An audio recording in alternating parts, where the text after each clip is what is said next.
મારું નામ કરણ છે। મારી પત્નીનો અકસ્માત થયો હતો અને તે લાચાર હતી। હું તેની સંભાળ રાખતો હતો અને તે મને ઘણા આશીર્વાદ આપતી હતી।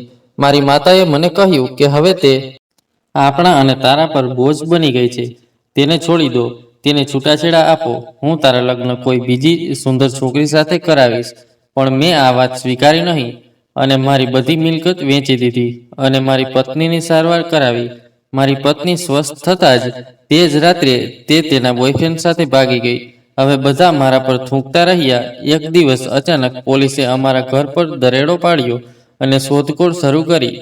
જ્યારે મેં શોધ કરતી વખતે મારી માતાનો ખાટલો ઉપાડ્યો ત્યારે મેં મારો જીવ ગુમાવ્યો, કારણ કે મારી પત્નીનો અકસ્માત અચાનક થયો હતો।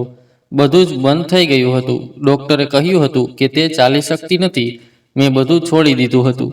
મેં હમણાં જ તેની સંભાળ રાખવાનું શરૂ કર્યું। માતાએ મારા ખભા દબાવ્યા। તે રાત્રે જાગતી રહેતી અને મારી સાથે રડતી। અમે ત્રણેય આઘાતથી સ્વીકારી લીધો હતો, પણ કંઈ અધૂરું લાગ્યું। કારનો દરવાજો ખુલ્યો અને મારા શરીરને એવું લાગ્યું કે જાણે તે પાછળ ફેંકાઈ ગયું હોય। જ્યારે હું પાછળ પડી ગયો ત્યારે ઘણો અવાજ થયો। હું હોર્ન અને લોકોના અવાજ સાથે દોડતો હોસ્પિટલ પહોંચ્યો। અંદર આઈસીયુનો દરવાજો બંધ હતો, કાચ ઝાંખો હતો। મારા હાથમાં મારી પત્નીના ચંપલ હતા, ફક્ત એક ચંપલ, બીજો કદાચ રસ્તા પર પડી ગયો હશે। જાણે તે પણ જીવનના સીધા રસ્તેથી ક્યાંક ખોવાઈ ગઈ હોય। જ્યારે ડૉક્ટરે કહ્યું કે તે કદાચ ફરી ક્યારેય ચાલી શકશે નહીં, ત્યારે મેં મારી આંખોમાં આંસુ આવી ગયા, પણ તે પડ્યા નહીં। કદાચ કોઈ પુરુષનું દુઃખ છુપાઈ જાય છે અથવા તેને છુપાવવા માટે મજબૂર કરવામાં આવે છે। મારી માતા મારી સાથે હતી। તેના ચહેરા પર એ જ ચિંતા હતી જે મારા હૃદયમાં છુપાયેલી હતી। તેણે કહ્યું કે આપણે બધું કરીશું દીકરા, તું ચિંતા ન કર। તને યાદ છે કે લગ્ન પછી પહેલીવાર તારી પત્ની બીમાર પડી ત્યારે તું કેટલો ડરી ગયો હતો? મને યાદ છે કે તેનો તાવ 103 હતો અને તે ધ્રુજતી હતી। હું આખી રાત તેની બાજુમાં બેઠી હતી। હું ધીમા અવાજે તેના માટે પ્રાર્થના કરતી હતી। ત્યારે પણ તેણે મને પકડી રાખ્યો અને કહ્યું કે જ્યારે તું આસપાસ હોય ત્યારે મને ડર લાગતો નથી। આજે જ્યારે મેં તેને હોસ્પિટલમાં જોઈ ત્યારે તે શ્વાસ લઈ રહી હતી, પણ તેની આંખો બંધ હતી, જાણે તેને કંઈક કહ્યું હોય, અને પછી ચૂપ થઈ ગઈ। મમ્મી દરરોજ મારી સાથે હોસ્પિટલમાં જતી હતી। ક્યારેક તે મને ઘરે મોકલતી હતી અને પોતે મારી પત્નીની બાજુમાં બેસતી હતી। એક દિવસ જ્યારે હું પાછો ફર્યો ત્યારે માતા તેના વાળમાં તેલ લગાવી રહી હતી। તે તેની દીકરીને બોલાવી રહી હતી।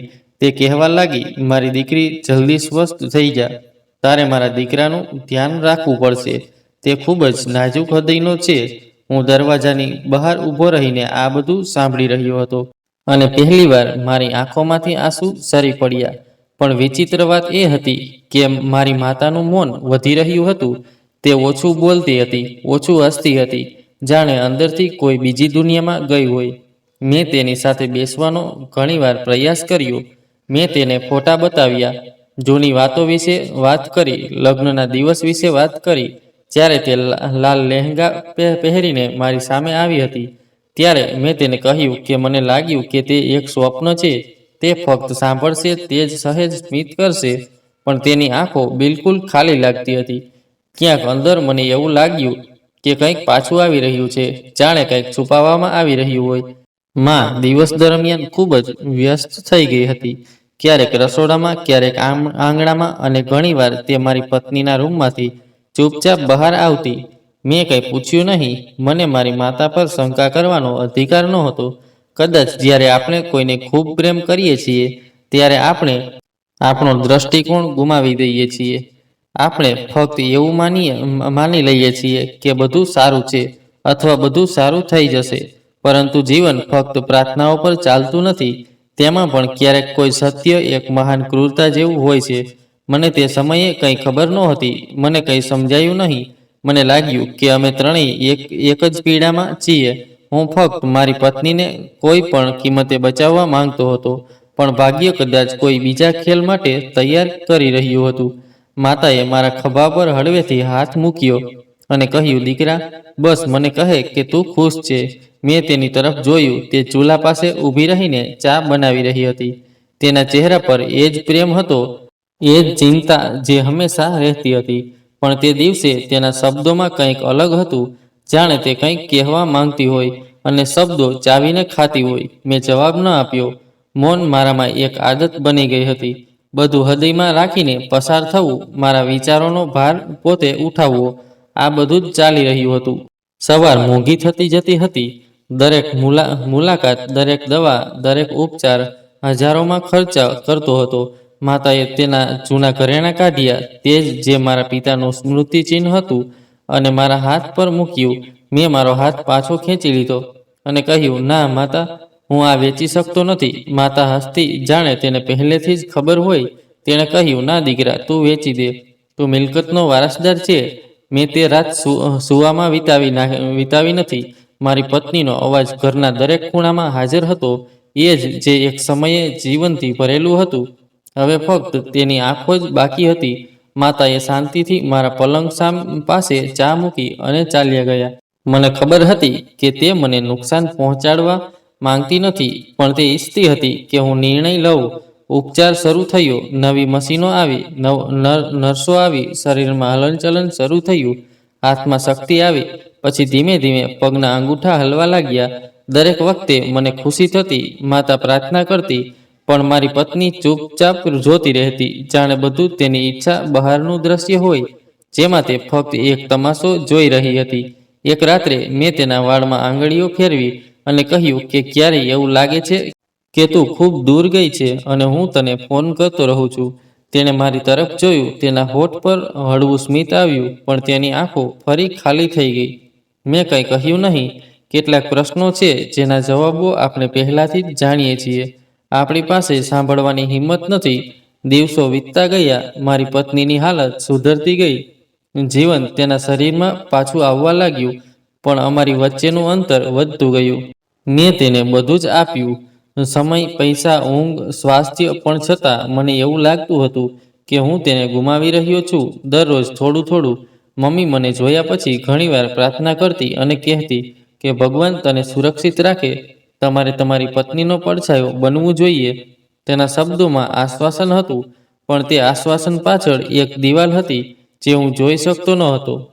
ક્યારેક તે મારી પત્ની સાથે વાત કરતી વખતે એક ક્ષણ માટે ચૂપ થઈ જતી, જાણે તે કંઈક યાદ કરી રહી હોય અથવા કંઈક છુપાવી રહી હોય, અને મારી પત્ની તેની આંખોમાં એ જ વસ્તુ જોતી જે તેની જીભ પર ક્યારેય આવતી ન હતી.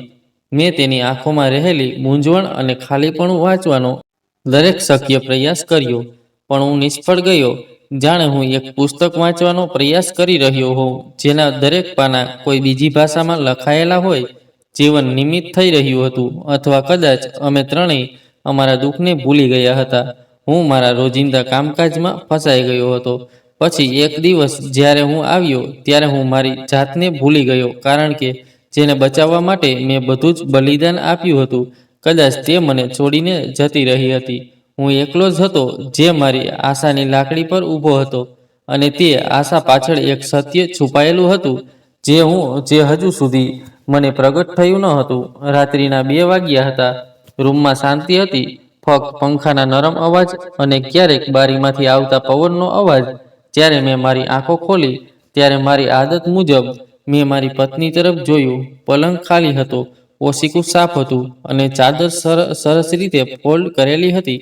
મેં વિચાર્યું કે તે વોશરૂમમાં ગઈ હશે, પણ દરવાજો ખુલ્લો હતો અને વોશરૂમમાં અંધારું હતું. મને એક વિચિત્ર ગભરાટનો અનુભવ થયો. મેં આખા ઘરમાં શોધખોળ કરી. મેં નાના આંગણાથી લઈને રસોડા સુધી દરેક રૂમમાં જોયું, પણ મને તે ક્યાંય મળી નહીં. ન તો તેની વ્હીલચેર, ન તેના ચપ્પલ, ન તેની લાકડી. ત્યાં કંઈ જ નહોતું. તે એવી રીતે ગાયબ થઈ ગઈ હતી, જાણે તે ક્યારેય ત્યાં ગઈ જ ન હોય. મને શ્વાસ લેવામાં તકલીફ પડી રહી હતી. જ્યારે હું માતાના રૂમમાં ગયો, ત્યારે તે પણ સૂઈ રહી હતી. જ્યારે મેં માતાને હલાવી, ત્યારે તે ગભરાહટમાં જાગી ગઈ. તેણે પૂછ્યું, શું થયું દીકરા, બધું બરાબર છે ને? મેં ફક્ત એટલું જ કહ્યું કે માતા શાલિની નથી. માતાની આંખોમાં એક ક્ષણ માટે આશ્ચર્ય છવાઈ ગયું. પછી એવું લાગ્યું કે તેણી કંઈક સમજી ગઈ છે. તેણીએ ચીસો પાડી અને કહ્યું કે તે ભાગી ગઈ છે. આ શબ્દો મારા હૃદયને તીરની જેમ વીંધી ગયા. હું કંઈ પણ બોલ્યા વિના દરવાજા તરફ આગળ વધ્યો. દરવાજો ખુલ્લો હતો, બહાર શાંતિ હતી, ગલી ઉજળ હતી, કોઈ નિશાન નહોતું. જે ચાલી પણ શકતી નહોતી. ભાગ્યે જ એક પગલું ભરી શકતી હતી. તે એકલી કેવી રીતે ગઈ? હું રસ્તાઓ પર નીકળી ગયો અને અંધારી ગલીઓમાં લક્ષ્ય વિના દોડતો રહ્યો. હોસ્પિટલ, ક્લિનિક, તે પાર્ક જ્યાં અમે બેસતા હતા, દરેક જગ્યાએ ગયો પણ કંઈ મળ્યું નહીં. મેં મારો મોબાઈલ કાઢ્યો અને ફોન કર્યો. નંબર પણ બદલાઈ રહ્યો હતો. મેં ફરીથી તે કર્યું પણ તે હજુ પણ થઈ રહ્યું હતું. મારા હૃદયમાં એક ડર ઘેરાઈ ગયો હતો કે તે ગઈ છે. હું ઘરે પાછો આવ્યો. મેં પ્રશ્નાર્થ નજરે મા તરફ જોયું. મેં માથું હલાવ્યું અને કહ્યું કે મને તમે મળ્યા નથી. માતાએ થાકેલા શબ્દોમાં કહ્યું, મેં તમને કહ્યું હતું કે આ છોકરીમાં કોઈ વફાદારી બાકી નથી. તમે બધું બલિદાન આપ્યું અને તેણે તમારા માટે બધું બરબાદ કરી દીધું. તેણીએ તમારા વિશે કંઈ વિચાર્યું નહીં. મેં માતાનું સાંભળ્યું નહીં. હું ફક્ત સોફા પર બેઠો હતો અને છત તરફ જોતો હતો, જાણે કોઈ જવાબ લખાયેલો હોય જે મારી સમજની બહાર હતો. સવાર સુધીમાં આ સમાચાર પડોશમાં ફેલાઈ ગયા હતા. દાદી દરવાજા પર બેઠી હતી. તે કહી રહી હતી કે ગઈ રાત્રે અંકિતે દરવાજો ખુલ્લો જોયો. મને આશ્ચર્ય થાય છે કે શું તે કોઈની સાથે બહાર ગઈ હશે. પછી એક મહિલાએ શાંતિથી કહ્યું કે તેઓએ સાંભળ્યું કે તેની સારવાર દરમિયાન તેણીએ એક છોકરા સાથે મિત્રતા કરી હતી અને બધાએ તે સ્ત્રીની વાત માની લીધી. તેઓ કેમ નહીં કરે? મેં પોતે તેના પર વિશ્વાસ કર્યો હતો. મેં બધું તેના પર છોડી દીધું હતું. હવે તે શાંતિથી ચાલી ગઈ હતી. જ્યારે મેં પોલીસમાં રિપોર્ટ નોંધાવ્યો ત્યારે અધિકારીએ મારી સમક્ષ એવા પ્રશ્નો મૂક્યા હતા જાણે તેઓ પહેલેથી જ તૈયાર હોય. તેણે કહ્યું, શું તમને કોઈ પર શંકા છે? શું તમારી પત્ની શાલિની સાથે ઝઘડો થયો હતો? શું તમારી પાસે કોઈનો નંબર કે સંદેશ છે? પણ મારી પાસે કંઈ નહોતું. ફક્ત એક ગુમ ચહેરો અને કેટલીક ઝાંખી ક્ષણો હતી જેને હું કનેક્ટ કરવાનો પ્રયાસ કરી રહી હતો. માતા દરેક મુલાકાતીને કહેતી કે અમે તેને અમારી પુત્રી બનાવી છે. અમે તેને ખૂબ પ્રેમ કરતા હતા. મારા દીકરાએ તેની સારવાર માટે જમીન વેચી દીધી અને તે કોઈ કારણ વગર અહીંથી ચાલી ગઈ. આ વાતચીત દરમિયાન માતા ક્યારેય મારી તરફ જોતી નહીં, જાણે કે તેણી જાણતી હોય કે હું આ વિશે શું વિચારી રહ્યો છું. અથવા કદાચ માતા પણ અંદર કંઈક છુપાવી રહી છે. મારી રાતો લાંબી થઈ ગઈ હતી. એવું લાગતું હતું કે દિવસ સમય ખેંચી રહ્યો હતો. હું શાલિનીના પાછા ફરવાની રાહ જોતો હતો, પણ સાથે જ મને લાગતું હતું કે જો તે પાછી ફરે તો શું હું ત્યાં જ રહીશ? શું હું તેના પરિવાર વિશ્વાસ કરી શકીશ? શું જે પાછું આવ્યું છે તે પાછું આવી શકશે? મારું હૃદય આ માનવાનો ઇનકાર કરતું હતું. જો તે પોતાની મરજીથી ગઈ હોત તો તેણે ઓછામાં ઓછું કંઈક કહ્યું હોત અને કંઈક પાછળ છોડી દીધું હોત. કોઈ શબ્દ, કોઈ હાવભાવ, કોઈ નિશાન. પણ તે ચૂપચાપ ગાયબ થઈ ગઈ હતી, જાણે તે હવામાં ફેરવાઈ ગઈ હોય. મને ન તો તેનો ફોન આવ્યો કે ન કોઈ સંદેશ. ફક્ત એક ફોટો અને એક અધૂરો શબ્દ હતો.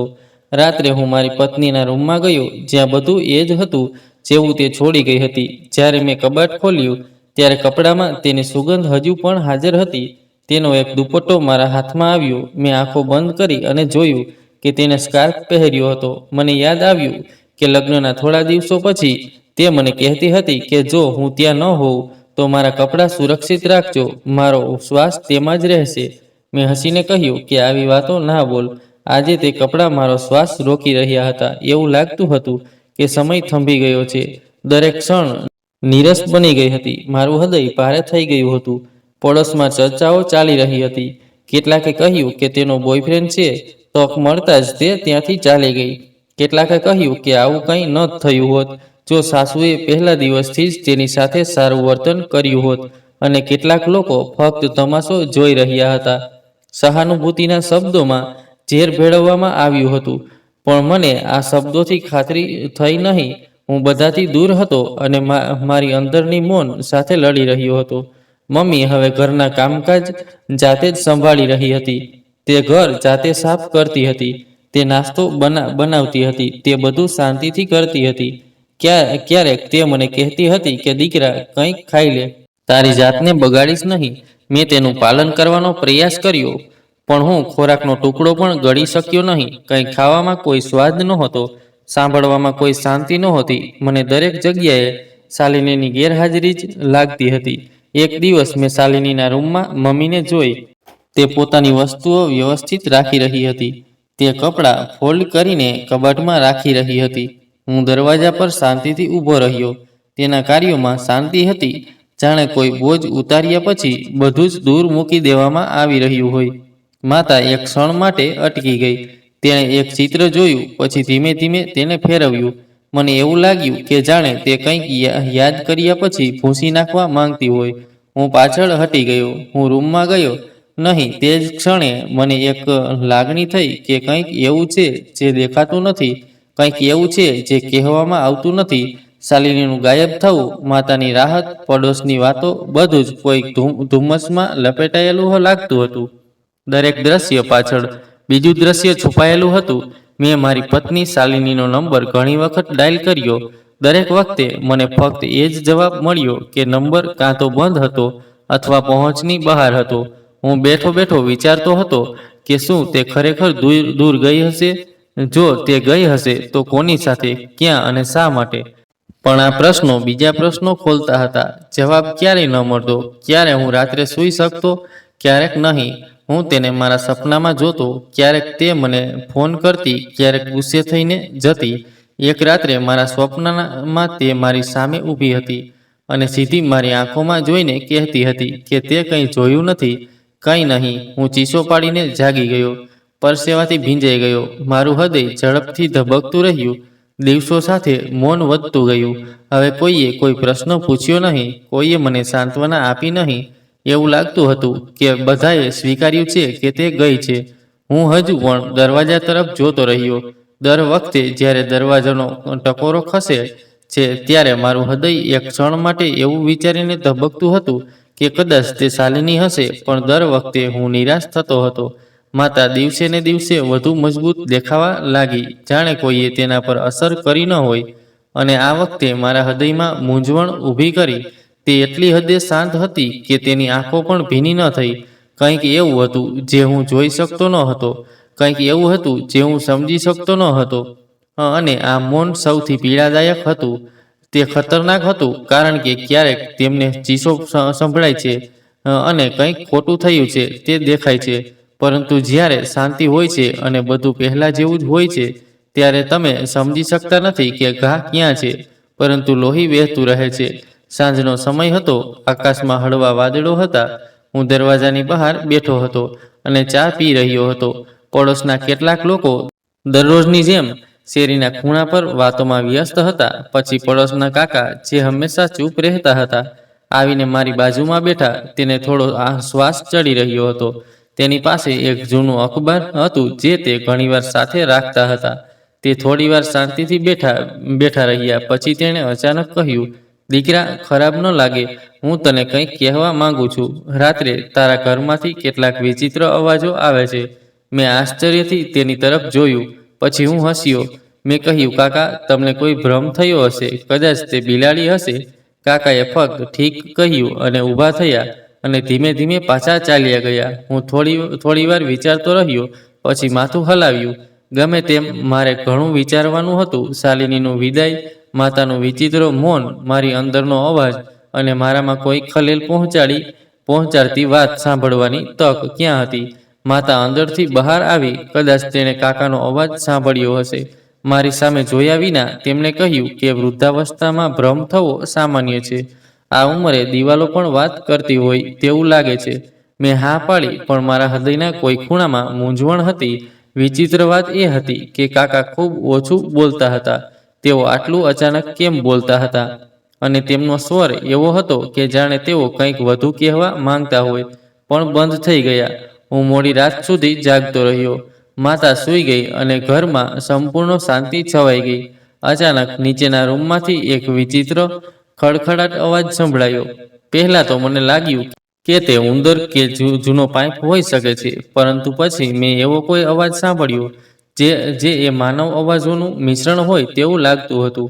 એવું લાગતું હતું કે બે લોકો ધીમા ગૂંગળામણ ભર્યા શબ્દોમાં કંઈક બોલી રહ્યા હતા. મારું શરીર મૂંઝવણ અનુભવવા લાગ્યું. હું શાંતિથી પથારીમાંથી ઊભો થયો અને દરવાજો ખોલ્યો અને સીડી તરફ ગયો. દરેક પગલા સાથે મારું હૃદય વધુ ઝડપથી ધબકતું હતું. જ્યારે હું નીચે પહોંચ્યો ત્યારે બધું પહેલા જેવું જ હતું. લાઇટ બંધ હતી, અંધારું હતું, દરવાજો બંધ હતો. મેં મારા કાન રૂમ તરફ મૂક્યા, પણ હવે મને કંઈ સંભળાતું નહોતું. હું ઉપર પાછો આવ્યો અને સૂઈ ગયો, પણ મને ઊંઘ ન આવી. ચારે બાજુ બેચેની હતી. કંઈક એવું હતું જે હું સમજી શકતો ન હતો. શાલિની ગાયબ થયા પછી બધું સ્વપ્ન જેવું લાગતું હતું. પણ એ અવાજ, એ ક્ષણની ઝલક, જાણે કોઈ સ્વપ્નને વાસ્તવિકતા સાથે જોડવામાં આવ્યું હોય એવું લાગતું હતું. બીજા દિવસે માતા હંમેશની જેમ કામમાં વ્યસ્ત હતી. નાસ્તામાં તેણે હસતા હસતા કહ્યું કે જા અને તારા કાકાને કહે કે જો તું આગલી વખતે બિલાડીનો અવાજ સાંભળે તો તે દરવાજો ખોલીને તપાસ કરે. મેં હળવા સ્મિત સાથે જવાબ આપ્યો, પણ માતાના શબ્દોમાં કંઈક એવું હતું, કંઈક એવું જે પહેલાં નહોતું. તેનું હાસ્ય બળજબરીથી લાગતું હતું, જાણે તે કંઈક છુપાવવાનો પ્રયાસ કરી રહ્યું હોય. બપોરે જ્યારે હું ભોજન બનાવી રહ્યો હતો, ત્યારે મેં હિંમત ભેગી કરીને નીચેના રૂમમાં તાળા તરફ જોયું. જૂનું તાળું કાચથી ભરેલું હતું, જેના પર ધૂળ હતી, જાણે વર્ષોથી ખોલવામાં ન આવ્યું હોય. પણ દરવાજા નીચે માટી ખુલ્લી હતી, જાણે કોઈએ તેને તાજેતરમાં ખસેડ્યું હોય. મેં નીચે ઝૂકીને દરવાજા નીચે જોવાનો પ્રયાસ કર્યો, પણ અંધારું હતું. મને ફક્ત ભીની ગંધ અને ગૂંગળામણની વિચિત્ર લાગણી અનુભવાઈ. મારો શ્વાસ બંધ થઈ ગયો.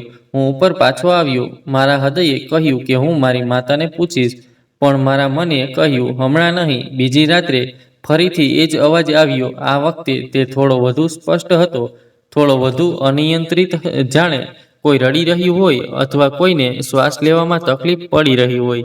હું બેડ પર બેઠો. હું પરસેવાથી તરબોળ હતો. જો આ બધું મારો ભ્રમ હતો, તો પછી વારંવાર એક જ સમયે આવું કેમ બન્યું? સવારે હું ફરીથી કાકા પાસે ગયો. તેમની આંખોમાં એક વિચિત્ર થાક હતો. મેં તેમને સ્પષ્ટ કહ્યું કે કાકા, તમે જે કહ્યું તે સાચું છે. તમે કંઈક જોયું છે. તે થોડીવાર ચૂપ રહ્યા. પછી તેણે ધીમેથી કહ્યું કે મેં તે જોયું નથી, પણ મેં તે ચોક્કસ સાંભળ્યું છે. છેલ્લા ઘણા દિવસોથી રાત્રિના ચોક્કસ સમયે તમારા ઘરમાંથી કંઈક બહાર આવે છે જે યોગ્ય નથી લાગતું. મેં કહ્યું આભાર કાકા, અને પછી હું પાછો આવ્યો. મારા હૃદયમાં ડર હતો. માતા હજી પણ રોજિંદા જેમ હસે છે, ખાય છે અને રસોઈ બનાવે છે, જાણે કંઈ થયું જ ન હોય. કદાચ નહીં, પણ દરરોજ રાત્રે જ્યારે નીચેથી અવાજ આવતો, ત્યારે મારી માતાના નસકોરા અદૃશ્ય થઈ જતા. તેમના ફરકતા અવાજો સાંભળી શકાતા નહોતા, જાણે તે જાગી રહી હોય. હવે મારી અંદર એક નિર્ણય જન્મ લઈ રહ્યો હતો. કંઈક એવું હતું જે છપાયેલું હતું, કંઈક એવું જે મારા માટે જાણવું ખૂબ જ મહત્વપૂર્ણ હતું. અને કદાચ એ કંઈક નીચે હતું, બંધ દરવાજા પાછળ, આ શાંત ઘરની સૌથી શાંત જગ્યાએ. બપોરના ગરમ તડકામાં સૂર્ય છત પર આગ વરસાવી રહ્યો હતો. હું આંગણામાં વોટર કુલર પાસે બેઠો હતો. હું અખબારમાં મગ્ન હતો. અચાનક ગેટ પર જોરથી ટકોર પડ્યા. માતા રસોડામાંથી બહાર આવી, અને જ્યારે મેં દરવાજો ખોલ્યો, ત્યારે પોલીસ સામે ઊભી હતી. એક અધિકારીએ પોતાનું કાર્ડ બતાવ્યું અને કહ્યું, મને લાગ્યું કે અમને તમારા ઘર વિશે ફરિયાદ મળી છે. અમારે તમારા ઘરની તપાસ કરવી પડશે. માતા દરવાજા પાસે આવી. તેમના ચહેરા પર આશ્ચર્ય હતું, જાણે તેમને વિશ્વાસ ન થતો હોય. તેમણે પૂછ્યું કે કેવી ફરિયાદ? પોલીસ અધિકારીએ જવાબ આપ્યો કે વિગતો પછી આપવામાં આવશે. હમણાં આપણે દરેક રૂમ તપાસવાનો છે. ઘરમાં એક વિચિત્ર શાંતિ છવાઈ ગઈ હતી, જાણે દિવાલો પર શ્વાસ રોકાઈને બધું સાંભળી રહ્યું હોય. મેં ઈશારો કર્યો કે ઠીક છે, તમારે જે કરવું હોય તે કરો. પોલીસે શોધ શરૂ કરી. પહેલા રસોડું, પછી મારી પત્નીનો રૂમ, પછી સ્ટોર રૂમ, પછી ગેસ્ટ રૂમ. માં વારંવાર તેમની પાછળ આવી રહી હતી. ક્યારેક તે ફરી રહી હતી, ક્યારેક તે કંઈક કહી રહી હતી, અને ક્યારેક તે તેના કપડાં ગોઠવી રહી હતી. પણ તેના હાથ થોડા ધ્રુજતા હતા. પોલીસ અધિકારી તેને વારંવાર રોકી રહ્યા હતા. મેડમ, ચાલો આપણે અમારું કામ કરીએ. પછી એક પોલીસ કર્મચારી તેમના રૂમમાં ગયો, જ્યાં માનો રૂમ હતો. તેણે આસપાસ જોયું, તેણે નીચે જોયું, પછી અચાનક કહ્યું કે સાહેબ, અહીં કંઈક છે. માં ઝડપથી આગળ વધી અને કહ્યું કે અહીં જૂની વસ્તુઓ રાખવામાં આવી છે, અને બીજું કંઈ નથી. પોલીસે માનો પલંગ હટાવી દીધો. નીચે ધૂળ હતી, પણ વચ્ચે લોખંડનો હેન્ડલ હતો. તે કાઠથી ભરેલો હતો, જાણે વર્ષોથી કોઈએ તેને સ્પર્શ કર્યો ન હોય, છતાં તે સ્પષ્ટ દેખાતું હતું. પોલીસ અધિકારીએ મારી તરફ જોયું અને પૂછ્યું કે આ હેન્ડલ શેનું છે? હું આશ્ચર્યચકિત થઈને ત્યાં ઊભો હતો. મને લાગ્યું કે મેં મારા જીવનમાં ક્યારેય આ હેન્ડલ જોયું નથી. તે જગ્યા મારી માના પલંગથી ઢંકાયેલી હતી. હું કંઈક કહેવા જતો હતો ત્યારે માએ કહ્યું કે ત્યાં એક જૂની ટાંકી રાખવામાં આવી છે, તે તેનું હેન્ડલ હોવું જોઈએ. ત્યાં બીજું કંઈ નથી. પોલીસે કંઈ સાંભળ્યા વિના હેન્ડલ ખેંચી લીધું. દરવાજો ખુલવાનો અવાજ ચીસો જેવો લાગ્યો, જાણે વર્ષોથી બંધ હોય. કોઈનો શ્વાસ અચાનક જ નીકળી ગયો. લાકડાના દાદર નીચે ઉતરતા હતા. અમે તેના પર પગ મૂકતા જ અમને બળતરાનો અનુભવ થયો. હું પોલીસ અને 2 કોન્સ્ટેબલ ધીમે ધીમે નીચે ઉતર્યા. દરેક પગલા સાથે ભીનાશ અને શાંતિની ગંધ વધુ તીવ્ર બનતી ગઈ. નીચે અંધારું હતું, દિવાલો પર ભીનાશ હતી, કેટલીક જગ્યાએ ફૂગ હતી અને ચારે બાજુથી ભીનાશની ગંધ આવી રહી હતી. નીચે પહોંચતાની સાથે જ અમને એક જૂનો લોખંડનો દરવાજો દેખાયો. તે સમયે તે પણ કાટ લાગ્યો હતો અને તેના પર એક પાતળી હાથકડી હતી, જાણે કોઈ દોરી હોય.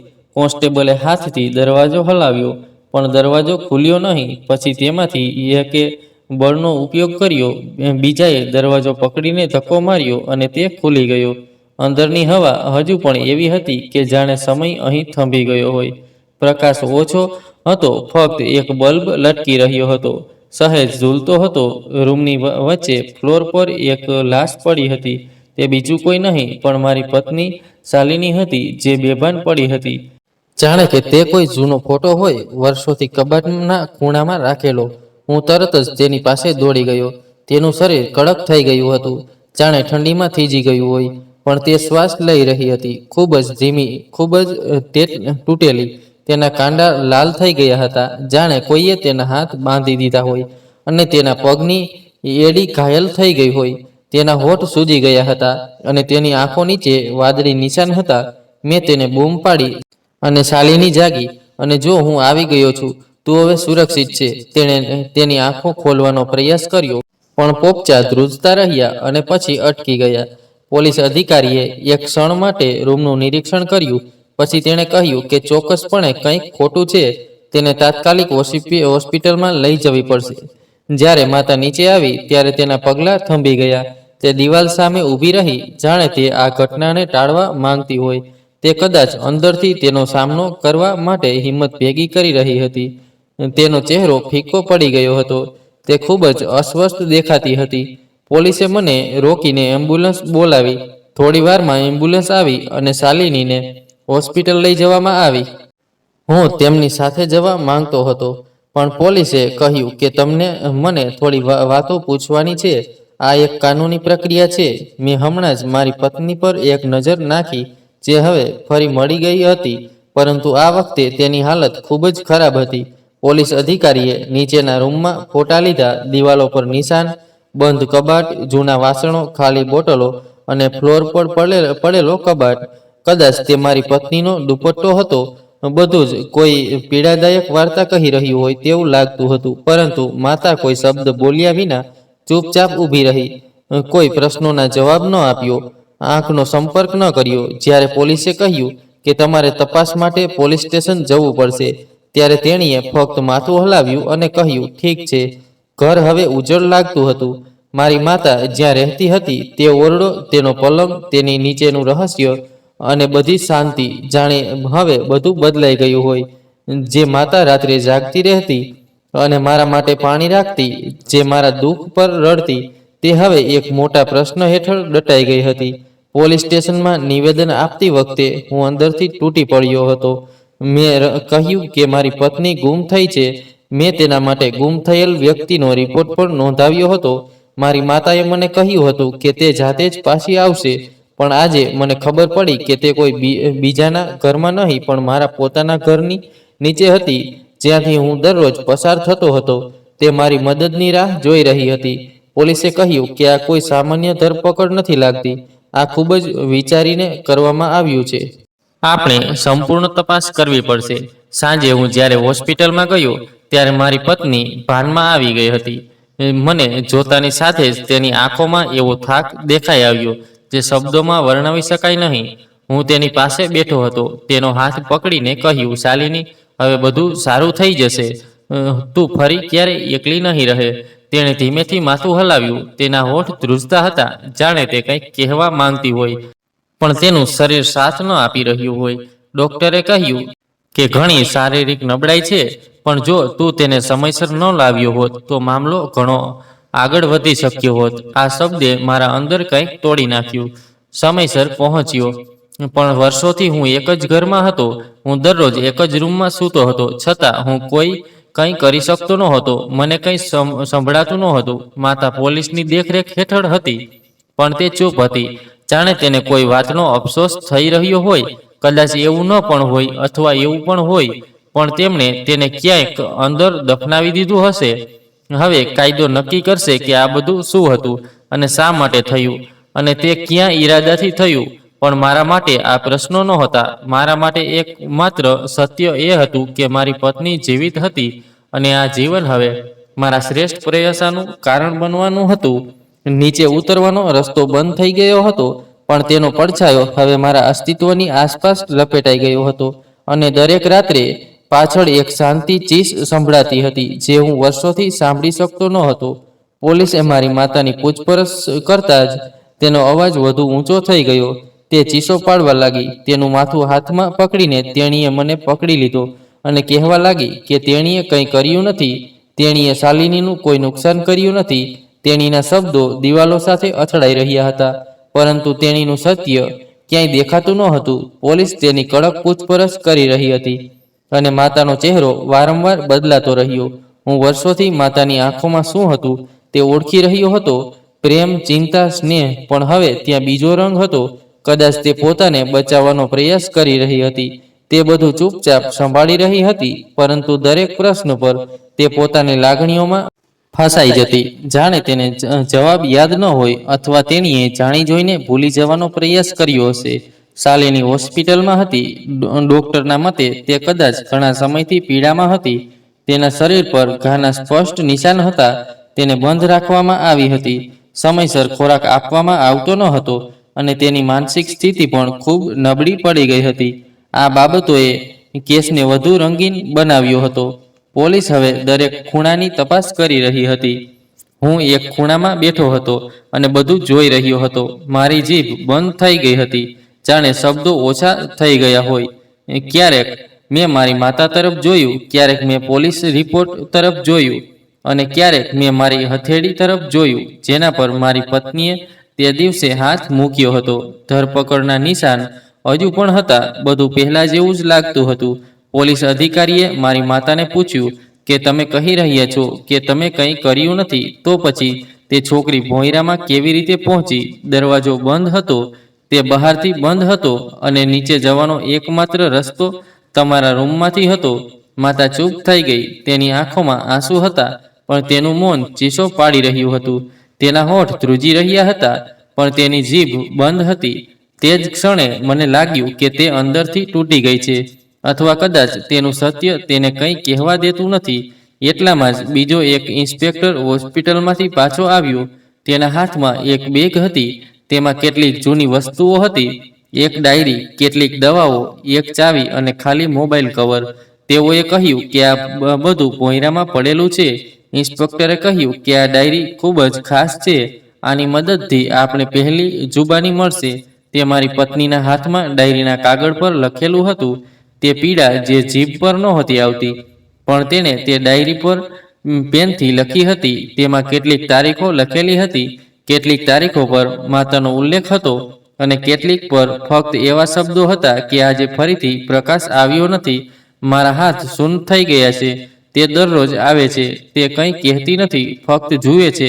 મેં તે વાંચ્યું, અને મારી અંદર એક વિચાર જાગ્યો. ભયની દિવાલ તૂટી ગઈ હતી, જાણે બધું મારી આંખો સામે મૂકી દેવામાં આવી રહ્યું હતું. કોઈ શબ્દ વગર, કોઈ આવરણ વગર. આ સત્ય હજુ જેની મેં ક્યારેય અપેક્ષા નહોતી રાખી, અને હવે તે ધીમે ધીમે મારી સામે ખુલી રહ્યું હતું. જ્યારે માતાએ તે ડાયરી જોઈ, ત્યારે તેનો ચહેરો નિશ્ચેત થઈ ગયો. તેણીએ ચીસો પાડી અને કહ્યું કે આ બધું જૂઠું છે. તેણીએ મને ફસાવવા માટે આ જાતે લખ્યું છે. પોલીસે ઠંડા અવાજે કહ્યું કે જુઓ મેડમ, આપણે સત્ય અને જૂઠું જાતે નક્કી કરીશું. તમે ફક્ત અમારા પ્રશ્નોના જવાબ આપો. હું ફરી એકવાર ચૂપ રહી ગયો, જાણે હું કોઈ બીજાની વાર્તા સાંભળી રહ્યો હોઉં. પણ દરેક પાના પર મેં ઘણી બધી વાતો સાંભળી. દરેક લખાયેલ શબ્દ મારા હૃદયમાં ગૂંજતો હતો.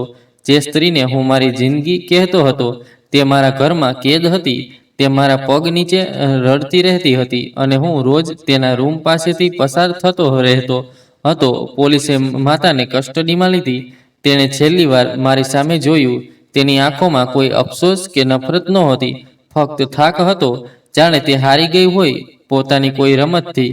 તે કંઈક કહેવા માંગતી હતી. કદાચ તેના બચાવમાં, કદાચ તેના નિર્ણયનું કોઈ કારણ હશે, પણ હવે હું સાંભળવાની સ્થિતિમાં નહોતો.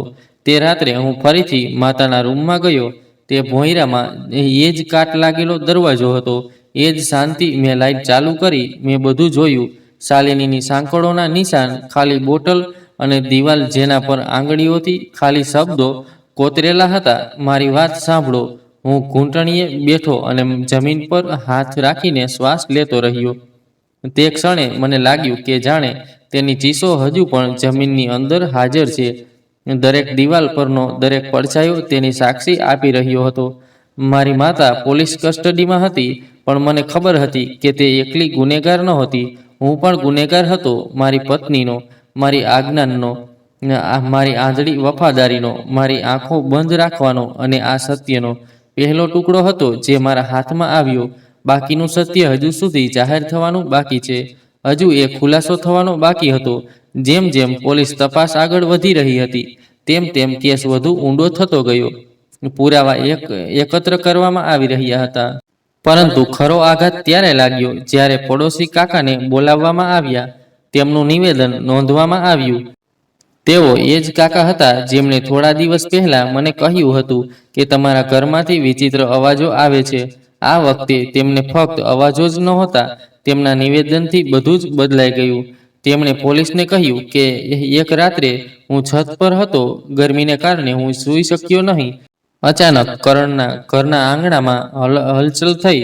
મેં નીચે જોયું અને જોયું કે કરણની માતા શાંતિજી કોઈને ખેંચી રહી હતી. મને સ્પષ્ટ રીતે સમજાયું નહીં કે તે કોણ હતું, પણ શરીર નિર્જીવ દેખાતું હતું. હું ડરી ગયો અને શાંતિથી અંદર ગયો.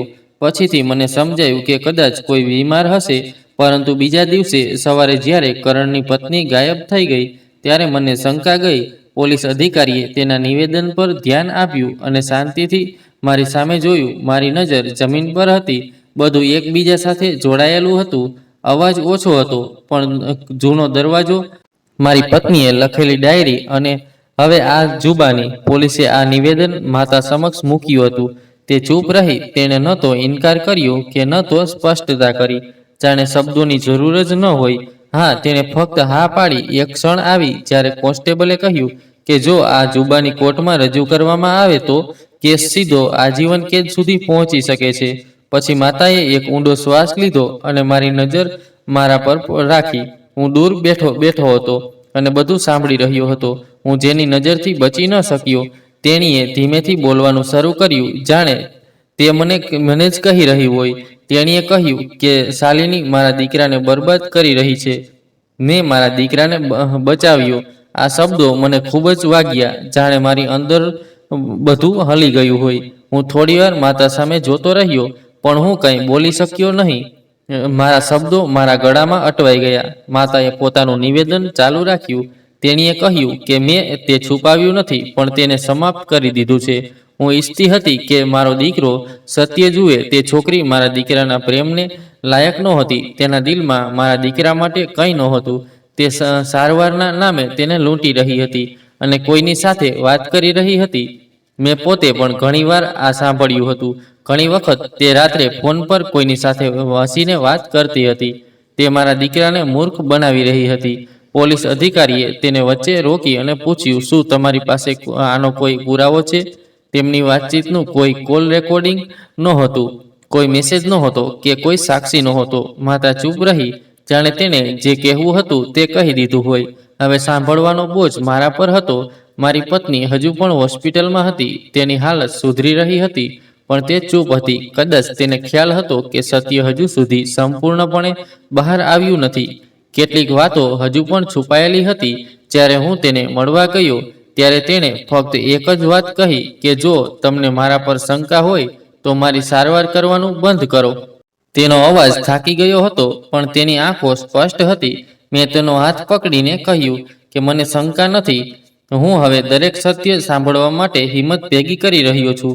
પોલીસે બીજા દિવસે માતાના રૂમમાં તપાસ કરી અને એક જૂનો મોબાઈલ મળ્યો, જેમાં કેટલાક ઓડિયો રેકોર્ડિંગ હતા. અવાજ ઓછો હતો, પણ કેટલાક શબ્દો સ્પષ્ટ સંભળાતા હતા. તે ગમે તે કહે, હું સત્ય નહીં કહું. મને ડર લાગે છે. આ મારી પત્નીની શૈલી હતી. રેકોર્ડિંગે દરેક બાબતને વધુ જટિલ બનાવી દીધી હતી. હવે કોઈની સામે પુરાવા નહોતા. શંકાનો એક ક્ષણ હતો જે ધીમે ધીમે ખુલી રહ્યો હતો. પોલીસે કહ્યું કે આ કેસ સીધો નથી. અહીં દરેક પાત્ર અડધું સત્ય કહી રહ્યું છે અને બાકીનું અડધું સત્ય છુપાવી રહ્યું છે. માતા હજી પણ પોતાની વાત પર અડગ રહી. મેં આ બધું મારા દીકરાને બચાવવા માટે કર્યું, અને હું એ જ દીકરો હતો જે હવે સમજી શકતો ન હતો કે હું ખરેખર બચી ગયો છું, કે હું વિનાશકારી છું. તે દિવસે પહેલીવાર મારા મનમાં આ પ્રશ્ન ઉદ્ભવ્યો: શું ક્યારેય સંપૂર્ણ સત્ય હોય છે, કે પછી આપણે ફક્ત આપણા સંતોષ માટે કેટલાક ટુકડાઓ ભેગા કરીને તેને સત્ય તરીકે સ્વીકારીએ છીએ? આ જુબાની, આ મૌન શબ્દોએ બધું જ એક એવા ક્ષેત્રમાં બદલી નાખ્યું હતું જ્યાં પરિણામ ફક્ત પીડા જ આપતું હતું. કોઈ માટે આ શરૂઆત અને સત્ય હતું જેનો જવાબ આવવાનો હતો. મારી માતાને લોકઅપમાં આવ્યાને ઘણા દિવસો થઈ ગયા હતા. દરરોજ તપાસની નવી પદ્ધતિઓ હતી. દરરોજ હું કંઈક નવું સાંભળતો હતો, અને દરેક વખતે મારું હૃદય થોડું ભારે થતું હતું. જ્યારે પોલીસે મારી માતાને ફરીથી પૂછ્યું કે તે ઘટનાનું કારણ શું હતું, આ વખતે તેણે ગઈકાલે રાત્રે શાલિની સાથે શું થયું તે વિશે યાદ રાખેલા શબ્દોનું પુનરાવર્તન ન કર્યું, પરંતુ મને એક સત્ય કહ્યું જે મારા મનમાં ગૂંજ્યું. માએ ધીમેથી કહ્યું કે મારો દીકરો તેની બધી મિલકત વેચી રહ્યો છે અને તે છોકરી પર રોકાણ કરી રહ્યો છે. તેની બધી કમાણી, તેના બધા સપના તેના પર ખર્ચ કરી રહ્યો છે, અને તે મારા દીકરાથી કંટાળી ગઈ છે. મેં તેને ઘણીવાર ફોન પર કોઈની સાથે વાત કરતા સાંભળી હતી. તે રાત્રે દરવાજો બંધ કર્યો પછી કોઈની સાથે વાત કરતી હતી. મેં તેને એકવાર પૂછ્યું પણ હતું કે તે કોની સાથે વાત કરી રહી છે. તે મૂંઝાઈ ગઈ. ત્યારે મેં નક્કી કર્યું હતું કે આ છોકરી મારા દીકરાને બરબાદ કરશે. મેં મારા દીકરાનું બાળપણ જોયું હતું. મેં તેની આંખોમાં આંસુ જોયા હતા જે હું જોઈ શકતી ન હતી. હું નહોતી ઈચ્છતી કે મારો દીકરો વધુ તૂટી જાય. મારું હૃદય ચીસો પાડતું હતું. મેં જમીન પર જોરથી મુક્કો મારવાનું શરૂ કર્યું. મેં દિવાલ હલાવવાનું શરૂ કર્યું, પણ કોઈ અવાજ ન નીકળ્યો. ફક્ત મારા શ્વાસ ઝડપી બન્યા, જાણે મારા શરીરમાં તોફાન આવ્યું હોય, પણ બહારથી કંઈ દેખાતું ન હતું. હું તેને જોઈ રહ્યો હતો. આ એ જ સ્ત્રી હતી જેણે મને જન્મ આપ્યો હતો, જેણે મને ઉછેર્યો હતો. તે મારા માટે રાત્રે જાગતી રહેતી હતી. તે મને લોરી ગાતી હતી. તે મારા ઉપર રજાઈ નાખતી હતી. ઉનાળામાં તે મને પોતાના હાથે પંખાથી પંખો આપતી હતી. આજે તે જ સ્ત્રી મારી સામે આ બધું કહી રહી હતી. પોલીસે તેને પૂછ્યું, તો પછી તમે તેને નીચે કેમ રાખી? તમે આ વિશે કોઈને ફરિયાદ કેમ ન કરી? તમે તમારા દીકરા સાથે વાત કેમ ન કરી? માએ આંખો નીચી રાખીને કહ્યું કે મને લાગ્યું કે જો મેં કંઈ ન કર્યું હોત તો આ બધું જાતે જ નાશ પામ્યું હોત. મેં થોડા દિવસો માટે યોજના બનાવી હતી. હું તેને થોડા દિવસો માટે ત્યાં એકલી રાખીશ. કદાચ તે સમજી જશે, કદાચ તે શરમ અનુભવશે, પરંતુ સમય જતાં બધું બગડી ગયું. માની વાત સાંભળ્યા પછી તે બધા દ્રશ્યો મારી આંખો સામે ફ્લેશબેકની જેમ રમવા લાગ્યા. મારી પત્નીનું બદલાતું વર્તન, તેનું મૌન, મારી નજરથી દૂર જવાની તકલીફ, અને તે ક્ષણો જ્યારે મને લાગ્યું કે કંઈક એવું છે જે હું જોઈ શકતો નથી. બીજી બાજુ શાલિની હોસ્પિટલમાં વાત કરવા લાગી હતી. ધીમે ધીમે તેના મોઢામાંથી સત્ય પણ બહાર આવી રહ્યું હતું. તેણીએ મને કહ્યું કે હું એકલી પડી ગઈ છું. જ્યારે મારું શરીર હલવા લાગ્યું ત્યારે મારા મનમાં કંઈક બીજું વિચાર આવ્યો. મને શંકા ગઈ કે કદાચ તમને ફક્ત દયા આવી રહી છે, તમે મને પ્રેમ નથી કરી રહ્યા. જ્યારે માતાએ મારી સારવારનો વિરોધ કર્યો ત્યારે મેં તેની સાથે દલીલ કરવાનું શરૂ કર્યું. કદાચ તેણી સમજી ગઈ કે હવે હું ચૂપ નહીં રહીશ. મેં શાલિનીને પૂછ્યું, શું તમે કોઈની સાથે વાત કરી? તે ચૂપ થઈ ગઈ. પછી તેણે કહ્યું કે મારો એક જૂનો મિત્ર હતો. હું ફક્ત મારા હૃદય હળવું કરવા માટે તેની સાથે વાત કરતી હતી, પણ ક્યારેય કંઈ ખોટું નહોતું થયું. કદાચ તે સમયે હું પોતે મારામાં કોઈ ખામી સમજી શક્યો ન હતો. તેણીની વાત સાંભળીને મને મારા હૃદયમાં દુખાવો થયો, પણ તેમાં કોઈ દોષ નહોતો. તે સત્ય હતું. તે કડવું હતું, પણ તે સ્પષ્ટ હતું. મને તેના પર ગુસ્સો નહોતો આવ્યો, મને ફક્ત દુઃખ થયું. અમે બંને સમયથી એટલા કંટાળી ગયા હતા કે અમે એકબીજાની ભાષા પણ ભૂલી ગયા હતા. માતાનો હેતુ કદાચ મને બચાવવાનો હતો, પરંતુ તેણીએ એવી પદ્ધતિ અપનાવી હતી જે ન તો માતાને લાયક હતી અને ન તો માનવતાને લાયક. તેણીને જાતે જ નિર્ણય લીધો હતો. તેણીએ મને પૂછ્યું પણ નહીં. તેણીએ મને સમજાવવાનો મોકો પણ ન આપ્યો. જ્યારે હું ઘરે આવ્યો ત્યારે બધું બદલાઈ ગયું હોય તેવું લાગતું હતું. દરવાજા, દિવાલો, છતનો પંખો પણ શાંત થઈ ગયો હતો. હું મારી માતાના રૂમમાં ગયો. જ્યારે તેનો પલંગ હવે ખાલી પડ્યો હતો. તે હેન્ડલ તેના પલંગ નીચે હતો. તે ભોંયરું જેણે સત્ય છુપાવ્યું હતું. માતાએ જે કર્યું હતું તેનો હેતુ કદાચ ખરાબ નહોતો, પરંતુ પરિણામ એવું આવ્યું કે તેણે બધું જ બદલી નાખ્યું. તેનો પ્રેમ, તેનો ઉછેર, બધું જ પડછાયામાં ગયું. અને જ્યારે મને તે યાદ આવે છે ત્યારે મને તે બાળપણની લોરી પણ સંભળાય છે જે માતા મારા પલંગ પર મને ગાતી હતી. જ્યારે હું સૂતો હતો ત્યારે તે મને આ વાત કહેતી હતી. અને કાટ લાગેલા દરવાજાનો અવાજ પણ. આ વાર્તા હવે ફક્ત મારી નહોતી, તે દરેક માનવીની હતી. તેના નિર્ણયો બીજાઓ દ્વારા તેના માટે લેવામાં આવતા હતા, પછી ભલે તે પ્રેમમાં હોય કે નફરતમાં. અને ક્યારેય ઈરાદો સાચો હોતો નથી.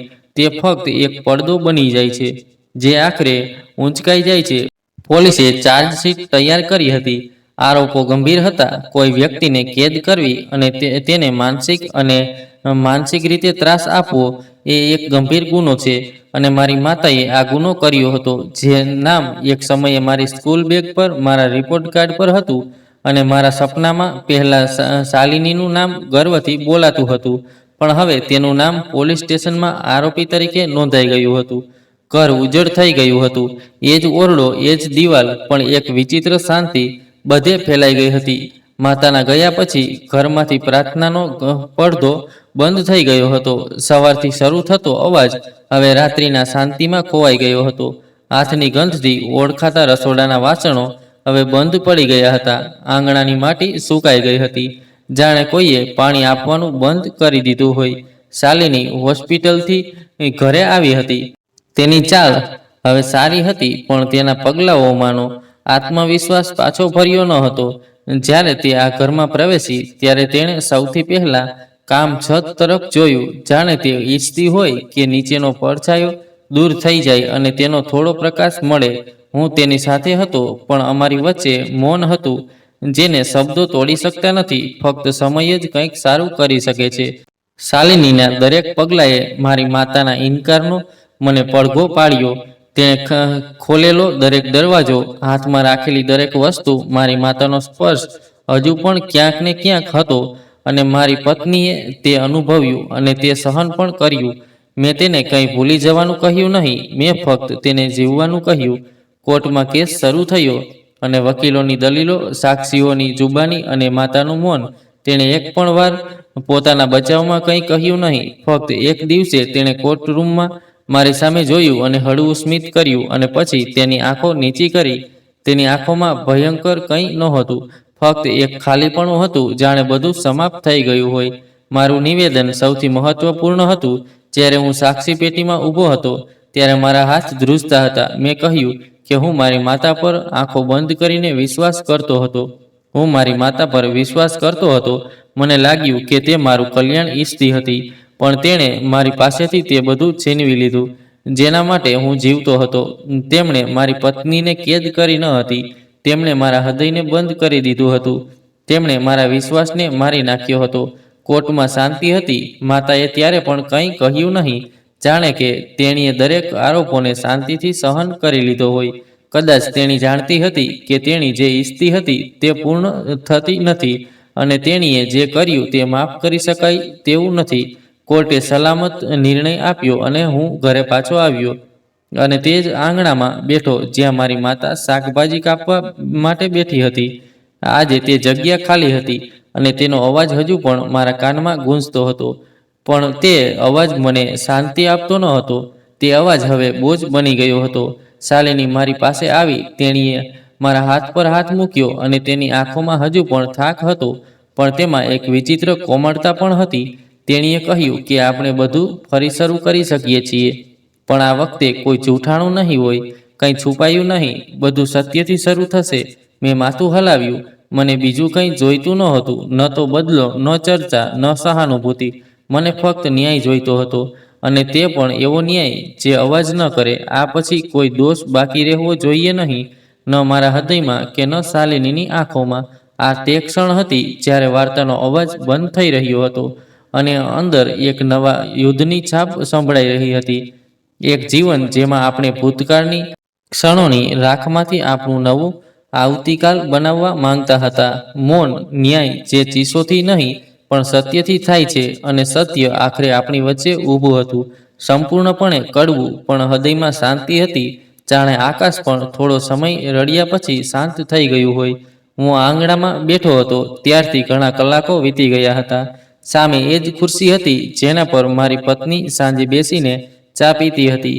આજે તે ફરીથી એ જ જગ્યાએ બેઠી હતી. તે જીવંત હતી, તે ખુશખુશાલ હતી, અને તેની આંખોમાં અસંખ્ય વસ્તુઓ હતી. હોસ્પિટલથી પાછા ફર્યા પછી ઘણા દિવસો વીતી ગયા હતા. તેના શરીર પરના ઘા હવે રૂઝાઈ ગયા હતા, પણ અંદરના ઘા અમારી વચ્ચે દિવાલ જેવા હતા. અમે વધારે વાત કરતા નહોતા. અમે ફક્ત એકબીજાની હાજરી સહન કરવાનું શીખ્યા. ક્યારેક તે મારી સામે જોતી, હું તેની નજર ટાળતો. ક્યારેક હું કંઈક કહેવા માંગતો, પણ શબ્દો મારા હાથમાં આવતા નહોતા. ઘરનું વાતાવરણ બદલાઈ ગયું હતું. માતા હવે જેલમાં હતી. તેના વિના આ ઘર વિચિત્ર લાગવા લાગ્યું. એ જ ઓરડો, એ જ આંગણું, એ જ દરવાજા, બધું એ જ હતું. પણ હવે માતાનો પડછાયો નહોતો, અને કદાચ આ મૌન બંનેના હૃદયમાં હાજર હતું. માતાની ભૂલોએ અમને ખૂબ દુઃખી કર્યા હતા. બંને તૂટી ગયા હતા. એક સાંજે મારી પત્નીએ ધીમેથી ટિપ્પણી કરી કે ઘર હજુ પણ અકબંધ દેખાય છે, પણ પહેલા જેવું નથી. મેં જવાબ આપ્યો, આપણે બંને પહેલા જેવા નહોતા. તે હળવેથી હસવા લાગી, જાણે તે મારી વાત ટાળી રહી હોય, પણ આ સ્મિતમાં એક પીડા છુપાયેલી હતી. દરરોજ મારી પત્ની સામાન્ય જીવનમાં પાછા ફરવાનો પ્રયાસ કરતી, પોતાને ફરીથી જીવવા માટે સક્ષમ બનાવવાનો. હવે તે રસોડામાં જતી અને ખોરાક બનાવતી. તે દરવાજો ખોલતી, આંગણામાં બેસતી, ક્યારેક તે કપડાં ધોતી, તે ઘરના બધા કામ કરતી. હું ચૂપચાપ તેની સામે જોતો રહેતો. હું તેને રોકી શકતો ન હતો, તે પકડી શકતો ન હતો, કારણ કે હવે મને લાગતું હતું કે બધું મારા હાથમાંથી સરકી ગયું છે. પછી એક દિવસ તેણે કહ્યું કે આપણે બધું નવી રીતે શરૂ કરી શકીએ છીએ. આ શબ્દો સીધા મારા હૃદયમાં ગયા, જે એક માતાએ જમીન નીચે છુપાવવાનો પ્રયાસ કર્યો હતો. આજે તે પોતે જમીનમાંથી બહાર આવી અને મને એક નવો રસ્તો બતાવી રહી હતી. મેં ધીમેથી કહ્યું કે આપણે ઘણા સમય પહેલા શરૂઆત કરી છે, બસ આપણે તેને સ્વીકારવામાં મોડું કર્યું. એક દિવસ અમે બંનેએ માતાનું જૂનું કબાટ ખોલ્યું. અમે તેના કપડાં કાઢ્યા. તેમાં કેટલાક ઘરેણાં અને એક ડાયરી હતી. તે ડાયરીમાં તેણે મારા બાળપણની દરેક યાદ લખી હતી. જ્યારે હું બીમાર પડતો હતો, જ્યારે હું પહેલીવાર સ્કૂલે જતો હતો, જ્યારે હું રડતો હતો અને મારી માતાના ખોળામાં છુપાઈ જતો હતો. તે ડાયરી વાંચતી વખતે શાલિનીએ એક શબ્દ કહ્યું કે તે સ્ત્રી તમને ખૂબ પ્રેમ કરે છે. તે ફક્ત તે પ્રેમને કેવી રીતે નિયંત્રિત કરવો તે જાણતી નહોતી.